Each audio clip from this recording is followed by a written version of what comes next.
Oh, Gen Z, a generation categorized by anybody being born between 1997 and 2012. A generation filled with hopes and dreams of a brighter future. My generation. We're f***ed. And if you didn't know that already, here's why.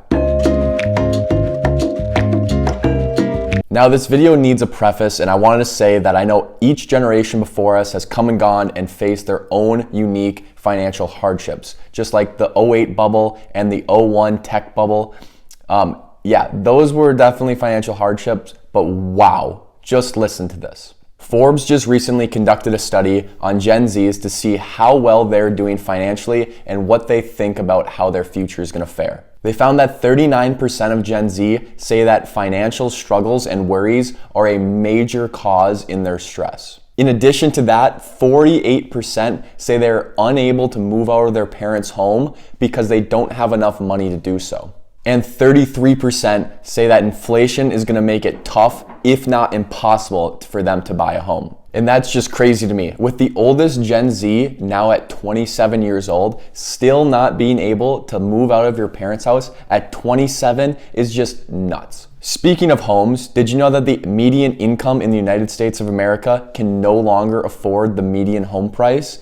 And it's not even close. For the first time ever, median house prices have exceeded that of $400,000, leaving the typical American household needing to earn $115,000 and able to afford a median priced home.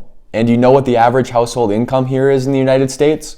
Yep, $67,000, just shy of that $115,000 needed to buy that average home. And I know I preach to you guys to find ways to make a little extra money, but 40 grand, good luck with that. And this is crazy. It's not even places like California and New York who have historically been higher priced areas to live. It's everywhere. You need 6 figures to afford a standard house in every part of the country, not just these highly priced areas. And you want to know the main reasons for these skyrocketing housing prices? Interest rates. Do you guys remember the good old days when mortgage rates were sub 3% and you can get a house for dirt cheap? Because I don't. I was in high school when that was a thing, as were my fellow Gen Zers. At that time, I cared more about getting to lunch in a fashionable manner in a single file line, like we all do, than I did on getting good loan terms on my mortgage. But poof, now we're here. Those days are long gone. Sorry you missed your chance. Now a high interest rate is only half the battle. It by itself cannot cause all this pandemonium. As a consequence of these higher interest rate, current homeowners who have that mortgage rate sub 3%, sub 4% maybe, are unwilling to sell their houses in order to get a new one at a 7.5%, 8% mortgage rate instead of their current 2.5%, 3%. And I can't even blame them. I would do the same exact thing if I was in their shoes. Do you know the difference between a 7.5% and a 3% mortgage rate? Over $1,000 every single month for 30 years straight. Do the math on that one. I mean, just look at this. A mortgage at 7.5% on a $400,000 loan is over $2,700 per month. How can you afford that on a median salary in the United States? It's impossible. And I know some of you right now are probably like, but Kian, you have to put 20% down on the house at least, and that will lower your monthly payments. And yes, you can. You put 20% down in a $400,000 house, you're still over $2,200 per month for 30 years. Still can't afford it. It's not a question of, can we get these numbers down so they work? These numbers are like double what they need to be in order for $67,000 a year to be able to afford a standard house. But that's besides the point. Bank of America also came out and they did their own study on Gen Z, and they found that 3 in 4 or 75% of Gen Zers have now curbed their spending in order to combat this wonderful economy that we're living in known as inflation. They also found that nearly 2/5 of these Gen Zers have had a recent financial setback in the form of diminished savings or having to take on new debt to afford their basic life. And 1 in 4 have had to resort to borrowing money from family or friends in order to get by. And more than half of Gen Zers lack a basic emergency fund. But it's not just the recent booming economy and high housing prices that have these Gen Zers strapped for cash. Let's talk a little bit about these student loans. Gen Z entered college at times when tuition rates were at the highest level we've ever seen, and they graduated college during a time of economic uncertainty, most in part thanks to the coronavirus pandemic. According to government data, as of 2023, nearly 7 million students under the age of 24 have racked up a total of $97 billion in student loan debt. The average Gen Z borrower right now has an average outstanding student loan balance of over $24,000. At the time of recording this video, the average interest rate on a federal student loan is somewhere between 5.5% and 8%, and that's just federal student loans. Private student loans can be much higher than that. So if you have the average student loan debt at $24,000 and you have somewhere in the middle of that interest rate, say at 6.5%, you're going to be paying over $270 every single month over a standard 10-year payoff period. But let's say with your $40,000 a year annual salary, $270 is too much to pay off every single month. So you want to extend that loan term to 25 years. This will lower your monthly payoff rate to only $160 per month rather than that $270. But here's the kicker. In the first example, when you pay it off in 10 years, you're going to be paying $33,000 on that initial $24,000 loan. But if you needed to lower that monthly payment in order to make ends meet and you extended your loan term to 25 years instead of 10, you're now going to be paying $49,000 on your original $24,000 you took out over 25 years. And I mean, this is just crazy. And I don't want to go too far into the political weeds, but the reason student tuition rates have outperformed your 401k balance over the past 10 years is because there's absolutely no reason for these colleges to stop raising them. The government keeps handing out these government-backed federal student loans to teenagers like they're Oprah Winfrey or something, literally guaranteeing the colleges get paid. And I mean, this is just basic economics. If I was the CFO of one of these institutions and the government was going to guarantee me I get paid at whatever price I want to charge, completely disrupting the supply and demand and the natural way that this thing would work out,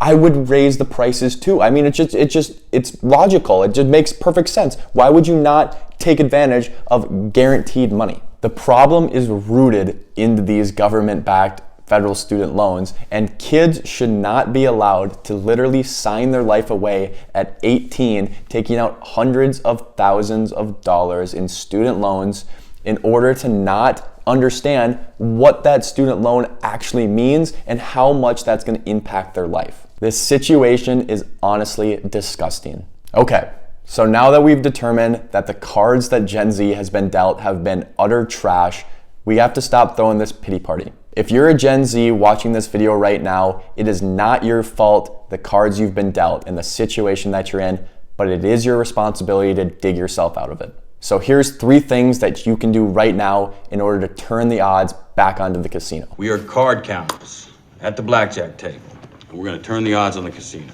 Number 1, stop taking out student loans without knowing the exact ROI that loan's going to get you and without fully understanding the impacts that that loan is going to have on your life. I'm not even against student loans. I think some student loans make perfect sense. If you're going to be a doctor and you go to a college that's reasonably priced and will get you to where you want to go, by all means, and that's what you want to do, take out the student loans and go chase your dreams.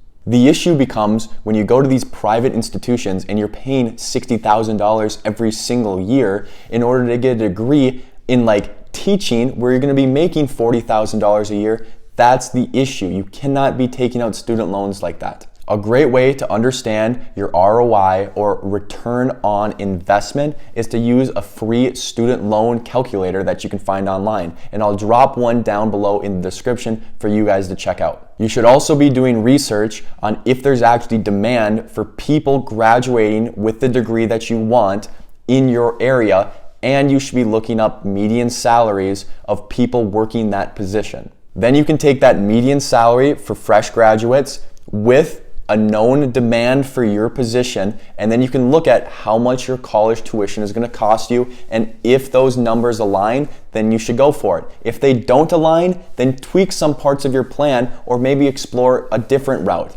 And I'm not saying that you should have your life completely planned out when you're 18 just going to college, but college is a great power, and with great power comes great responsibility. Number 2, live like you're broker than you currently are. As I went over before, 3 out of 4 Gen Zers are cutting back expenses thanks to their current situation. And although I don't love the current economic situation and the cards we've been dealt, I've loved the way that people have been cutting back expenses in order to make ends meet and in order to get ahead with whatever situation's going on. It's adapt or die. You have to do it, otherwise you're gonna fail. And this situation won't be forever. The economy will improve, inflation will come down, and housing prices will become more affordable as wages increase over time. So you just have to stick in there for a little bit longer. Live like you're broke now, so in the future you can have excess and you can do what you want with your life. Nothing's permanent. You gotta make do with what you have. Number 3, stop mindlessly scrolling on social media. Now, I think this is quite literally the Achilles heel of Generation Z. For starters, 99% of what you are scrolling through on TikTok is utter garbage. And I have to admit, there is that 1% of content that's great. It's informational, coming from great people who just use it as a means to elaborate on their ideas and share them with you. But are you gonna sift through 99 minutes of utter trash just to get to that 1 minute of good content? If I was you, delete it off your phone and pick up a new hobby, or better yet, work some more. It takes 2 weeks to start forming a habit, and it takes about a month to start solidifying that habit in place. I promise you, you will not only see an increase in time, but an increase in motivation, attention span, and productivity. And if you don't in that 1 month, then download it back and continue to use it as you normally would. I'm totally fine with that, but just give it a shot and see if your life improves.